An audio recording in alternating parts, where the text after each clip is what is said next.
ममोपात समस्त दुरितक्षय द्वारा श्री परमेश्वर प्रीत्यर्थम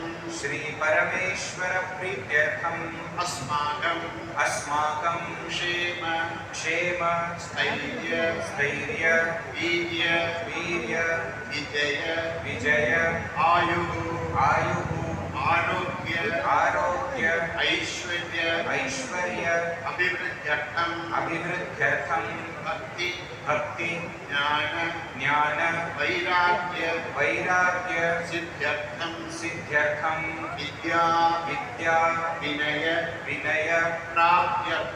प्राप्त्यर्थम श्री गुरुदेवानां चिन्मयानंद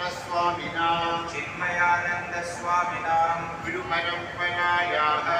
गुरुपरंपरायाः संपूर्ण कृपाकटाक्ष प्राप्तिद्वारा चिन्तित फल अवाप्यर्थम स्वस्व गुरुचरणेषु ओम श्री गुरुभ्यो नमः। पादयोः पाद्यं समर्पयामि। Wash, sprinkle water and wash the body feet of all the sadhus. Drupali Rajaratnakanti Sadeepiraja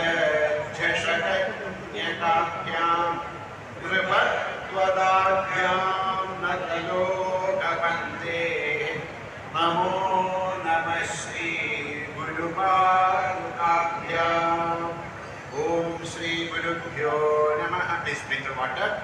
ओम नमस्ते अस्तु भगवन् विश्वेश्वराय महादेवाय ब्रह्मणाय पुरान्तकाय त्रिकालाय कालाग्निरुद्राय नीलकण्ठाय मृत्युञ्जयाय सर्वेश्वराय सदाशिवाय श्रीमन्महादेवाय नमः। ओम श्री गुरुभ्यो नमः। सुस्नानं समर्पयामि। गुरुभ्यः सर्वोपप्लवरहितः प्रज्ञानघनः प्रत्यगर्तो ब्रह्मैवाहमस्मि। ओम सदाशिवसमारम्भां शङ्कराचार्यमध्यमाम् अस्मदाचार्यपर्यन्तां वन्दे गुरुपरम्पराम्। All Yajamans, please keep the holy feet of sadhus in the plate.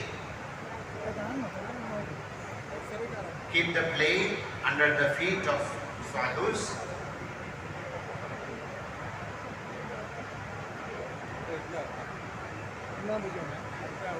First we will offer a seat, asanam for the sadhus.